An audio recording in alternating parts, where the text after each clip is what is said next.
Ambil Alkitab dan catatan, kita segera merenungkan firman Tuhan. Tapi saya memberikan pengumuman dulu ya. Saya tergerak nanti Sabtu, saat teduh berikut ini. Hari Sabtunya saya mau meneguhkan pernikahan keluarga saat teduh. Ada dulu yang belum diberkati di gereja, nggak apa-apa, saya doakan dulu online ya. Dan juga ada yang sudah diberkati di gereja tapi sekarang lagi geronjalan kehidupan rumah tangganya. Saya akan doakan nanti. Jadi siapkan hati, pasangan suami istri, akhir pekan ini jangan kemana-mana, saat teduh dulu. Ya kalau nggak bisa ikut live-nya nanti ikuti, tapi usahakan untuk bisa ikut live-nya. Rabu, jadi 2 kali saat teduh dari sekarang. Minggu depan persis hari ini, 1 minggu kemudian hari Rabu, tanggal 9 Februari, dicatat ya.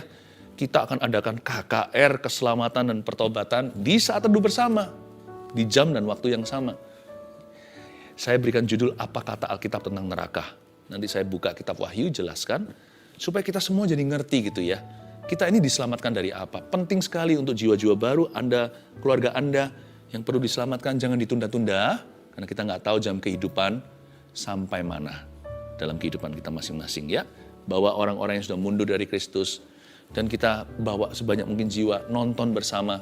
Saya tahu lawatan Tuhan akan terjadi. Kita langsung ke hari ini punya topik. Saya kasih judul menemukan Yesus dalam tradisi dan budaya. Catat itu, menemukan Yesus dalam tradisi dan budaya. Mumpung kita baru aja lewati salah satu perayaan suku di Indonesia, yaitu suku Tionghoa, alias Xinjia. Kita barusan merayakan tahun baru Imlek. Nah apa yang boleh, apa yang jangan, meskipun udah lewat, sebagai pembelajaran tiap tahun kan akan diulang. Tapi kita akan menemukan Yesus dalam tradisi dan budaya. Sebenarnya ya, di setiap budaya di dunia ini masih ada sisa dan gambar, masih ada sisa gambar dan rupa Allah. Jangan lupa manusia pada mulanya dicipta dalam gambar dan rupa siapa? Tuhan. Jadi di setiap budaya, waktu menara Babel terpencar-pencar karena mereka mau memberontak terhadap yang maha kuasa, lalu Tuhan kacau balaukan bahasa, Tuhan memberikan perbatasan negara dan bangsa, suku-suku bangsa. Masih ada sisa-sisa rupa dan gambar Allah. Jadi jangan pernah kita anti dengan budaya tertentu kecuali kalau okultisme. Kecuali kalau jelas-jelas melanggar firman. Tetapi sebenarnya setiap suku itu ada indahnya. Setiap bangsa itu ada sesuatu yang kita bisa petik. Jadi yang terbaik adalah ambillah yang baik dari setiap budaya itu yang sesuai firman. Buanglah yang salah. Mari kita baca Alkitabnya dulu. Di Kisah Para Rasul pasal 17 ayat 22-28. Saya bacakan ya. Paulus pergi berdiri di atas Areopagus dan berkata, "Hai orang-orang Athena, aku lihat bahwa dalam segala hal kamu sangat beribadah kepada dewa-dewa." Stop sebentar. Paulus ada di sebuah kota Athena di Yunani. Ini kota-kota orang pinter. Banyak filsafat, filosofi dari situ. Zaman dulu Yunani adalah pusat pemikiran dunia. Tapi ternyata superstisi juga banyak. Karena pada dasarnya knowledge atau pengetahuan orang tidak bisa memuaskan kebutuhan rohani mereka. Di dalam diri kita semua itu manusia ada satu lubang. Ada lubang besar, kosong, hampa yang hanya Allah yang hidup bisa isi. Jadi kalau kita nggak kenal Yesus nggak akan keisi tuh. Hai orang Athena, aku lihat bahwa dalam segala hal kamu sangat beribadah kepada dewa-dewa. Paulus pasti melihat tuh. Kalau Anda sampai hari ini melihat ya di peninggalan Yunani ada patung-patungnya dan segalanya, itu bukan hanya seni, itu bukan art saja, itu sebenarnya kepercayaan zaman dulu. Ya, Hercules, lalu Zeus dan sebagainya itu semuanya ada. Itu bukan hanya sekedar mitos bagi mereka, itu dewa. Nah, ternyata dari situ kita tahu jangan anti dulu. Paulus nggak langsung menghakimi, tapi Paulus menuntun mereka. Paulus lihat semua dewa-dewa itu, Paulus melihat rasa haus dan lapar mereka untuk mencari dan menemukan Allah yang sesungguhnya. Paulus tuntun. Saya ingin menuntun Anda, karena tidak semua orang Kristen mengerti benar. Beberapa orang seolah-olah hanya pindah agama waktu masuk dalam Tuhan. Lalu juga masih ada prakteknya 50-50, ini iya, itu iya. Ada pula orang Kristen yang dikit-dikit suka menuding jari. Semoga firman yang saya sampaikan ini bermata dua, bisa memperbaiki yang salah, dan yang sudah benar nggak merasa dirinya sok benar lalu menghakimi. Kalau bisa tuh nuntun orang. Nuntun tuh jauh lebih berguna. Ya, ayat 23. Sebab ketika aku berjalan-jalan di kotamu dan melihat-lihat barang-barang pujaanmu, aku menjumpai juga sebuah mezbah dengan tulisan. Interesting ini, menarik. Ada sebuah mezbah dengan tulisan, kepada Allah yang tidak dikenal. Nah, apa yang kamu sembah tanpa mengenalnya, itulah yang kuberitakan kepada kamu. Ini ceritanya seorang rasul lagi jalan-jalan. Paulus ya berhak lah ya dia istirahat. Tapi sebenarnya dia nggak istirahat. Dalam istirahat pun dia doa keliling. Ini orang luar biasa. Sebab ketika aku berjalan-jalan di kotamu, dia jalan-jalan ke Eropa.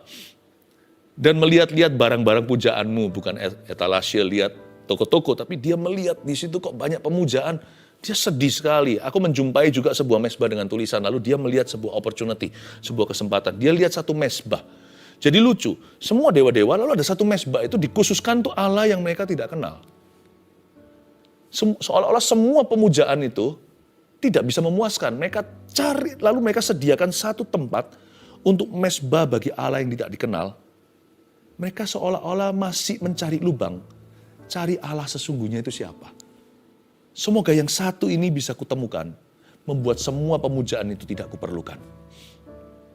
Lalu Paulus memakai itu sebagai kesempatan.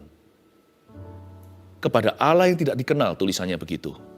Paulus berkata, nah apa yang kamu sembah tanpa mengenalnya, izinkan saya memperkenalkannya kepada Anda.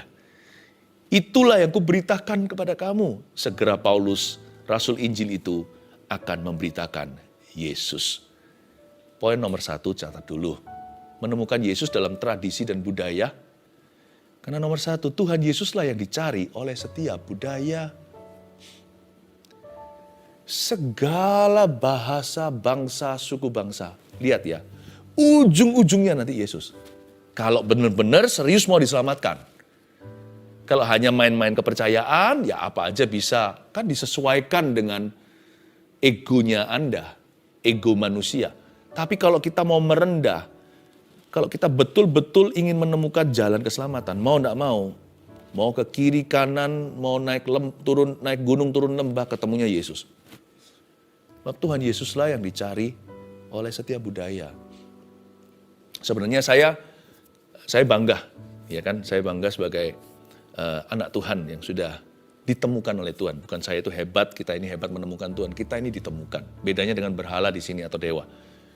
Kita harus menemukan susah-susah. Tapi kalau kita yang diselamatkan ini, Injil datang mengetuk pintu, kabar baik diberikan. Kita ini ditemukan. I once was lost but now I'm found. Aku dulu terhilang, sekarang pulang. Sekarang sudah berada di dalam keselamatan. Tuhan Yesuslah yang dicari oleh setiap budaya. Dialah Allah yang banyak bangsa tidak mengenalnya. Justru dialah yang diberitakan. Hanya namanya di bawah kolong langit yang menyelamatkan. Saya sangat familiar dengan kebudayaan Tionghoa. Kita barusan merayakan tahun Imlek. Sebenarnya nanti-nantinya penyembahan-penyembahan itu adalah ciptaan manusia. Nantinya. Di mana manusia mulai salah jalan. Sesungguhnya pewahyuan yang asli dari zaman nenek moyang situ, yang betul-betul purbakala. Gak ada orang menyembah buatan tangan manusia. Bahkan di suku, di dalam sejarah China misalnya. Bahkan sebelum ada Injil didengar pertama kali oleh salah satu dari antara mereka, di hati mereka sudah mencari Allah yang tidak dikenal dan mereka menamakan Tian, langit.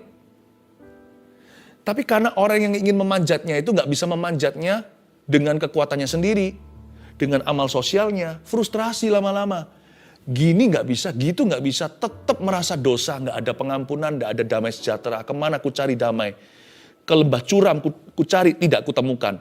Mereka nggak nemu-nemu siapa Allah. Jadi buatan tangan manusia mulai masuk produksi. Untuk membuat orang mendapatkan suatu rasa aman palsu. Karena Tian itu atau langit itu, atau dalam bahasa Indonesia, ada yang maha kuasa. Itu menunjuk ke atas, seperti Yesus menengadah dan memecah roti, dan menengadah dulu dan berkata, Lazarus, keluarlah. Lalu hidup. Yesus mengajari kita bahwa Sang Mian Yo Tian, di atas ada langit. Orang Indonesia berkata, di atas ada yang maha kuasa. Selama masih ada yang maha kuasa, jangan sombong hati. Selama engkau dan aku masih bisa mati. Jadi ada yang maha kuasa, Tian. Orang gak bisa mencapai situ, buat sesuatu. Demi supaya dapat rasa aman sementara. Sesungguhnya, setiap suku itu ujung-ujungnya, tidak ada buatan tangan manusia. Di dalam hati manusia ada sebuah wahyu, apapun kepercayaannya, bahwa ada satu sumber yang mereka tidak kenal. Hanya itu yang bisa menyelamatkan. Nah, Paulus menggunakan kesempatan itu untuk memberitahu, Allah yang tidak kau kenal itu, yang kamu sembah tanpa mengenalnya, itu yang kuberitakan kepada kamu. Jadi kita sebagai anak Tuhan yang sudah diterangi mata hati kita oleh Injil keselamatan dan damai sejahtera. Karena kita sudah melihat terang anak Allah yang tunggal, yaitu Yesus Kristus. Karena begitu besar kasih Allah kepada dunia, Dia mengaruniakan anak yang tunggal supaya barang siapa percaya tidak binasa, melainkan beroleh hidup yang kekal. Barang siapa punya anak, punya hidup. Barang siapa tidak punya anak, dia masih ada di bawah murka Allah. Dan terang itu menjelma menjadi manusia. Pada mulanya adalah firman, firman itu bersama dengan Allah, dan firman itu adalah Allah. Dan Dia datang pada manusia ciptaannya, tapi mereka menolak Dia karena manusia lebih suka kegelapan. Tapi kepada barang siapa yang menerima Dia, diberi kuasa untuk menjadi anak-anak Allah. Dan terang itu menjadi keselamatan dalam jiwa kita. Di bawah kolong langit tidak ada nama lain yang dapat menyelamatkan Anda dan saya kecuali satu nama, yaitu nama Yesus. Akulah jalan, kebenaran, dan kehidupan. Tak seorang pun dapat datang kepada Bapa kecuali melalui aku. Lihat, dalam waktu sekejap saya telah jelaskan semua intisari Injil. Tidak ada alasan untuk kita tidak percaya. Tuhan Yesuslah yang dicari oleh setiap budaya. Ya. Ayat 24 kita sekarang baca. Allah yang telah menjadikan bumi dan segala isinya, Ia yang adalah Tuhan atas langit dan bumi, tidak diam dalam kuil-kuil buatan tangan manusia. Camkanlah. Ya. Termasuk jikalau kita mengira kalau kita ke gereja yang sudah Kristen dari lahir, yang generasi kedua, tiga. Kalau kita nggak pernah menerima Yesus sungguh-sungguh, Tuhan tidak tinggal di gedung gereja. Gereja itu menjadi distributornya. Terjadi kehidupan rohani untuk memberkati seluruh community. Sehingga semua komunitas di situ bukanlah Injil yang tabrak lari. Tapi selalu ada orang-orang seiman di sana. Satu orang kenal yang lainnya. Tidak ada orang yang bisa hanya mampir saja, lalu tidak mempertanggungjawabkan imannya. Gereja itu indah. Tapi kalau kita kira kalau kita sudah dari kecil sudah ke gereja, kita otomatis selamat. Kalau kita nggak terima Yesus dan bertobat dari dosa kita nggak mencari Tuhan dengan segenap hati, bisa-bisa kita ada di gereja, tapi jiwa kita tetap binasa. Apalagi jikalau Kristennya KTP-an saja. Tuhan tidak diam dalam kuil-kuil buatan tangan manusia. Yang disebut kuil di sini bukan gereja. Zaman Kisah Para Rasul belum ada gedung gereja atau church building. Jadi referensi itu tertuju kepada kuil-kuil berhala. Saya tambahkan bahwa gedung tidak menyelamatkanmu, tapi iman pada Yesus. Kalau Anda mengakui bahwa Dia satunya jalan, bahwa Dia saja yang bisa mengampuni dosamu. Kalau Anda percaya kematiannya adalah untuk Anda di kayu salib. Dan Dia bangkit. Jangan kita halusinasi mengira bahwa yang bangkit itu bukan Yesus, tapi orang lain. Yesus yang mati, Yesus yang bangkit. Ya Yesus itulah satu-satunya penolongku yang sungguh. Kalau kita yakin itu, kita diselamatkan. Dan gereja gedungnya menjadi indah dan berguna, bermanfaat. Bukan hanya gedungnya, kita jadi bermanfaat buat gereja. Karena Tuhan akan memakai hidup kita. Dia nggak diam dalam kuil-kuil buatan tangan manusia. Ayat 25, dan juga tidak dilayani oleh tangan manusia. Seolah-olah ia kekurangan apa-apa. Kayaknya sih, Paulus lihat di situ ada beberapa pemujaan-pemujaan itu yang perlu diberi makan. Makanya Tuhan berkata, makanya di sini firman Tuhan berkata, dan juga tidak dilayani oleh tangan manusia. Seolah-olah ia kekurangan apa-apa. Jangan lupa, Tuhan itu sumbernya. Tuhan tidak minta apa-apa sama Anda dan saya. Kalau Tuhan minta sesuatu, itu untuk kebaikan kita. Bukan untuk dirinya. Lain cerita dengan pemujaan dewa-dewa di Athena. Seolah-olah kalau nggak dapat sesuatu, dewa-dewa itu nggak bisa berdiri mandiri, nggak bisa berdikari. Di Athena begitu. Jadi mereka butuh pengorbanan, butuh pemujaan daripada pengorbanan daripada pemujanya. Seolah-olah tanpa itu mereka tidak akan bisa hidup. Ya, tidak bisa lestari penyembahan berhala itu. Tuhan nggak begitu. Kita nggak perlu kasih Tuhan apa-apa. Tuhan tetap adalah Tuhan. Tapi Tuhan ajari kita bagaimana kita hidup sesuai firman. Kita lanjutkan. Karena dialah, dan ayat 25, dan juga tidak dilayani oleh tangan manusia seolah-olah ia kekurangan apa-apa, ya kan? Karena dialah yang memberikan hidup dan nafas dan segala sesuatu kepada semua orang. Lihat itu. Karena dialah yang memberikan hidup, dialah yang memberi nafas, dia yang memberi kita segala sesuatu. Tuhan kita beda. Kalau kita bisa memberi sesuatu di dalam namanya, itu mengembalikan. Sebab Tuhan tidak makan dari tangan kita. Tuhan tidak perlu apa-apa. Tuhan yang memberikan hidup dan nafas dan segala sesuatu. Ayat 26. Dari satu orang saja, ia telah menjadikan semua bangsa dan umat manusia untuk mendiami seluruh muka bumi. Dan ia telah menentukan musim-musim bagi mereka dan batas-batas kediaman mereka, supaya mereka mencari dia dan mudah-mudahan menjamah dan menemukan dia, walaupun ia tidak jauh dari kita masing-masing. Betapa indahnya ya, ayat 25-27, coba saya baca beberapa remah. Karena dialah Tuhan, D huruf besar, memberi kita hidup dan nafas dan segala sesuatu kepada semua orang. Semua orang itu segala budaya, setiap tradisi, bangsa-bangsa. Dari satu orang, Adam dan Hawa, Adam duluan, ia telah menjadikan semua bangsa. Bahkan ketika mereka tercecer ke seluruh penjuru bumi, akibat pemberontakan manusia bersatu lewat proyek Menara Babel itu, Tuhan juga dari satu orang telah menjadikan semua bangsa dan umat manusia ini untuk mendiami seluruh muka bumi. Jadi siapa sumbernya? Afrika itu dari mana? Dari firman. Pada mulanya adalah firman, firman itu bersama dengan Allah, firman itu adalah Allah. Indonesia dari mana? Dari firman. Amerika dari mana? Dari firman. China dari mana? Dari firman. Korea dari mana? Dari firman. Pada mulanya adalah firman. Firman itu bersama dengan Allah, firman itu adalah Allah. Tidak ada sesuatu apapun yang tidak dijadikan melalui dirinya. Akulah jalan kebenaran, akulah kehidupan. Yesus berkata, akulah firman. Dari mana seluruh bangsa-bangsa umat manusia di semua seluruh muka bumi? Dari Tuhan. Dan ia telah menentukan musim-musim bagi mereka dan batas-batas kediamannya. Tujuannya apa sih? Lewat semua tradisi budaya yang beda-beda supaya mereka mencari dia. Allah yang mereka kenal itu. Tapi kita mengenalnya hari ini. Karena dialah keselamatan jiwa kita.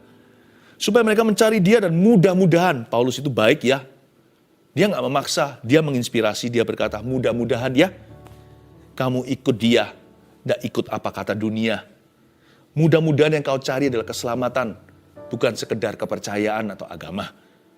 Supaya mereka mencari dia dan mudah-mudahan menjamah dan menemukan dia, walaupun ia nggak jauh dari kita masing-masing, karena Paulus kenal pribadi itu, Immanuel, Allah beserta. Mereka nggak mengenalnya, bagi Paulus dia tidak jauh, makanya Paulus bisa menghibur hati mereka yang mencari, bahwa dia tidak pernah jauh dari kita masing-masing. Nah, sumbernya siapa? Sumbernya firman. Berarti begini, nomor 2 poinnya tulis dulu. Tuhan Yesuslah yang tertua di alam semesta. Bicara soal nenek moyang itu, nenek moyang kita bukan nenek ternyata. Nenek moyang kita kalau ada, dengan tanda kutip nenek moyang, sebutan itu terlalu rendah. N huruf besar. Itulah firman. Pada mulanya adalah firman. Firman itu bersama dengan Allah. Firman itu adalah Allah. The Word was God. Dan firman itu menjelma menjadi manusia. Hidup di tengah-tengah kita. Siapa lagi kalau bukan yang hadir di palungan. Dia turun menjadi ciptaannya. Sekalipun dia lahir bukan dari sperma. Daging dan darah untuk menebus darah dan daging. You and me. Satu-satunya jalan. Dosa harus dihukum. Hukuman mati malahan. Maut adalah upah dosa. Siapa yang harus jalani? Kalau Tuhan bebaskan, mungkinkah Allah korupsi? Kalau Tuhan berkata, ya sudah, swan lah dalam bahasa Chinese-nya. Ya sudahlah, lupakan. Nggak bisa. Kalau ada peradilan di dunia, berkata, lupakan orang itu membunuh. Orang itu mencuri, lupakan. Itu keadilan macam apa? Keadilan harus ditegakkan, karena Allah kita itu justice. Allah kita itu adil. Tapi Allah kita juga mercy, kasih karunia. Setelah dia menjatuhkan hukuman chusing, dalam bahasa Chinese-nya begitu ya. Hukuman mati. Nanti sebelum kita jalani, Tuhan berkata, stop, hentikan. Dia yang jalani untuk kita. Hukuman yang dia jatuhkan untuk manusia, dia jalani sebagai manusia. Mana ada Allah seperti itu? Kalau itu aja ditolak, udah nggak ada remedy. Itu aja ditolak, sudah nggak ada. Amal sosialmu nggak bisa menyelamatkan. Agama semata-mata tidak menyelamatkan kita. Ujung-ujungnya, paling maksimal kita hanya bisa berkata, semoga diterima di hadapannya. Manusia nggak bisa membohongi, menipu dirinya sendiri. Paling maksimal hanya bisa berkata, semoga. Hanya Kristus kepastian. Coba bayangkan, beruntungnya jadi anak Tuhan. Bukan orang Kristen secara agamawi, beruntungnya jadi orang yang Kristiani hati. Nah, saya Kristen luar dalam, saya bangga itu. Kata Kristen itu seperti Kristus, anak Kristus, I'm dead. Dan saya tidak akan mau mengubah status saya.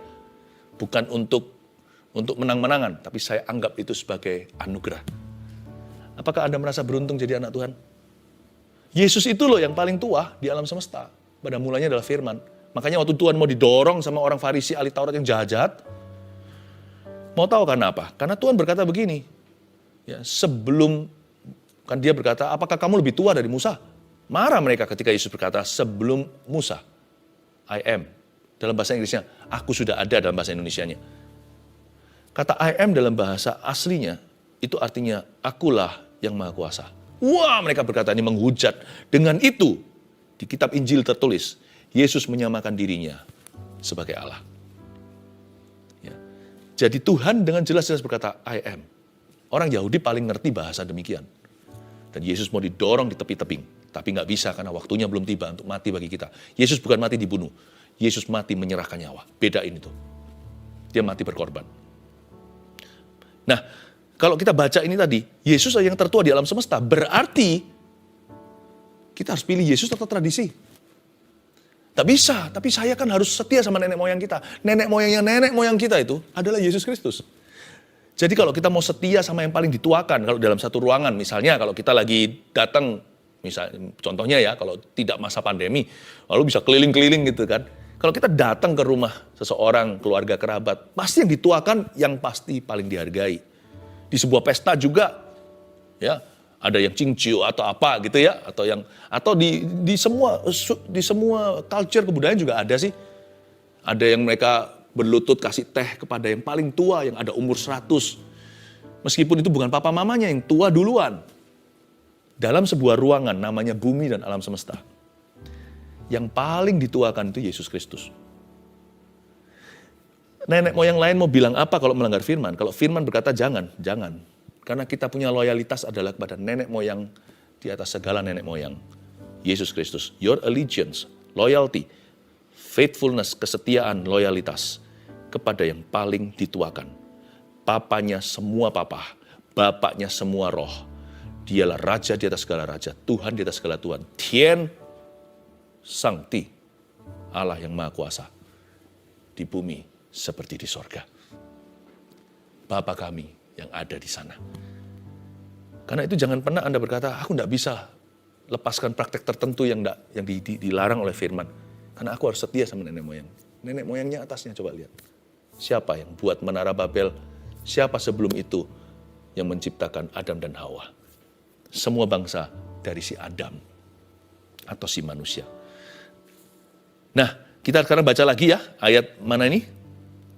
Ayat yang berikutnya, ayat 28, yang terakhir. Sebab di dalam Dia kita hidup, kita bergerak, kita ada. Ini bicara tentang Yesus sudah. Sebab di dalam Dia, D huruf besar, kita hidup, kita bergerak, kita ada. Seperti yang telah juga dikatakan oleh pujangga-pujanggamu. Sebab kita ini dari keturunan Allah juga. Sebab di dalam Dia kita hidup, kita bergerak, kita ada lagunya In Him we live and move and have our being. Segala sesuatu harus dalam Kristus. Sebab kita ini keturunan Allah juga. Dialah nenek moyang kita. Dialah sumbernya. Dialah ayah di atas semua ayah kita. Dialah bapa di atas segala bapa.